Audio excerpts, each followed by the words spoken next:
नमस्कार, आप देख रहे हैं न्यूज नेशन। आपके साथ इस वक्त मैं लक्ष्मी उपाध्याय।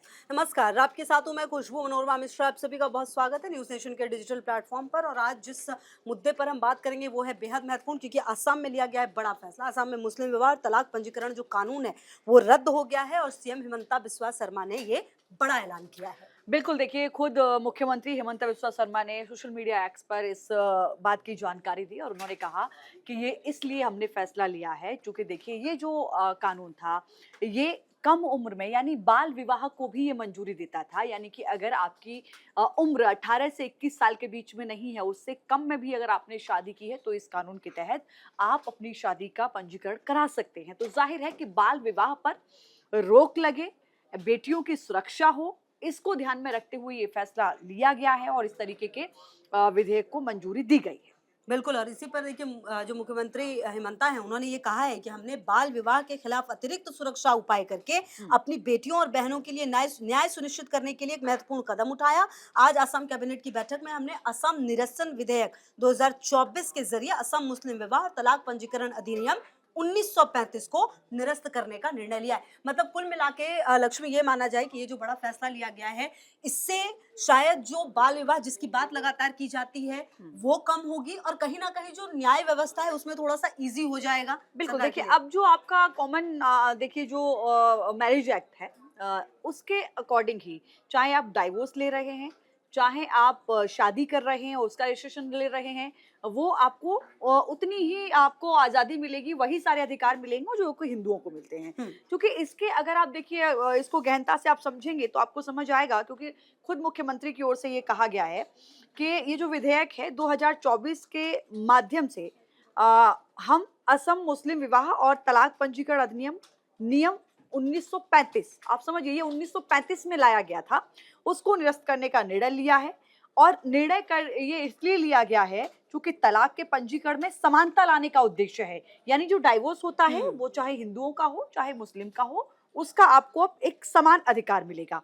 तो ये एक बड़ा उद्देश्य बताया गया है। उन्होंने ये भी कहा कि निरस्तीकरण विधेयक को अगले मॉनसून सत्र यानी अब जो मॉनसून सत्र की शुरुआत होगी उसके विधानसभा में विचार के लिए रखा जाएगा। यानी कि नए सत्र की जब शुरुआत होगी तो उसमें इस पर विचार किया जाएगा। अब सवाल ये है कि आखिर पुराने कानून में क्या था? हर कोई ये जानना चाहेगा हम्म। कि 1935 जिसको निरस्त किया गया है, आखिर उसमें प्रावधान क्या था? निरस्त करने की जरूरत क्यों पड़ी? ऐसी क्या चीजें थी जो वाकई बेटियों को कहीं ना कहीं सुरक्षा प्रदान नहीं कर रही थी, उनके हित में नहीं थी? तो इसको समझिए जरा, बहुत ही कम शब्दों में मैं समझाने की कोशिश कर रही हूँ। असम मुस्लिम मैरिज एंड डाइवोर्स रजिस्ट्रेशन जो एक्ट था 1935 लाया गया था, जिसमें मुसलमानों के निकाह और तलाक के पंजीकरण का नियम था। आपने जब निकाह किया है तब भी आपको पंजीकरण कराना पड़ेगा और आपने जब डाइवोर्स लिया है तब भी कराना पड़ेगा। ये अधिनियम लागू मुस्लिम पर्सनल लॉ के अनुरूप है और ये अधिनियम मुस्लिम विवाह और तलाक के पंजीकरण की प्रक्रिया को निर्धारित करता है। सबसे बड़ी बात इसमें यह है कि इस अधिनियम को पुराना और आधुनिक सामाजिक मानदंडों के अनुरूप नहीं माना गया। ये दूल्हा और दुल्हन 18 से 21 वर्ष के कानून विवाह के योग्य अगर नहीं है, तब भी इस कानून के तहत वो अपनी शादी का पंजीकरण करा सकते हैं। तो पहला तो ये था कि 18 साल से कम उम्र की बेटियों की भी इस कानून के दायरे में आकर जो है, इसकी आड़ में आकर जो है शादी कर दी जाती थी, जो अब नहीं होगी। सरकार ने यह भी कहा है कि देखिए 1935 के अधिनियम को खत्म करने के फैसले को बाल विवाह पर हम अंकुश लगाना चाहते हैं।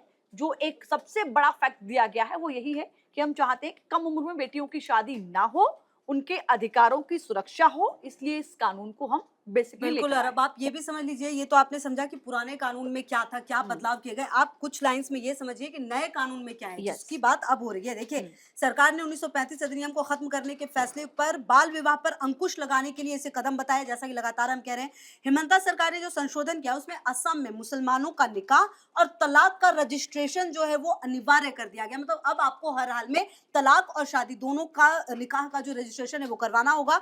हिमंता शर्मा ने बताया कि ये विधेयक को मंजूरी इसलिए दी गई ताकि विवाह और तलाक पंजीकरण में समानता लाई जा सके। मतलब जिसकी बात लगातार हम कर रहे हैं और जिस पोस्ट की बात हम कर रहे हैं। और अब इससे क्या बदलेगा, क्योंकि मुस्लिम शादी पर क्या बदल जाएगा इसको लेकर भी सीएम ने कहा कि इससे बाल विवाह की कुप्रथा रुकेगी, बेटियों और बहनों के लिए न्याय सुनिश्चित होगा। और इसके मुताबिक असम में सभी शादियों और तलाक स्पेशल मैरिज एक्ट के तहत ही होंगे, हाँ। जिसकी बात हम कह रहे हैं। तो कुल मिलाकर देखिए ये बड़ा फैसला है और इसके तहत बहुत सारी चीजें अब न्याय के दायरे में आ जाएंगी। हालांकि कई विपक्षी पार्टियां ऐसी भी हैं जो इसका विरोध कर रही हैं, लेकिन मुख्यमंत्री की ओर से अपना मंशा जो है वो स्पष्ट कर दी गई है कि इसके पीछे कोई गलत मंशा नहीं है, किसी को टारगेट करना नहीं है। हम बेटियों को बहुत ज्यादा सुरक्षित रखना चाहते हैं और उनके अधिकारों की सुरक्षा हो सके, इसलिए ये फैसला लिया गया है। असम के मुख्यमंत्री के इस फैसले को आप कैसे देखते हैं, कमेंट बॉक्स में जरूर बताइए। न्यूज नेशन अब व्हाट्सएप पर खबरों के ताजा अपडेट के लिए न्यूज नेशन के इस क्यूआर कोड को स्कैन करें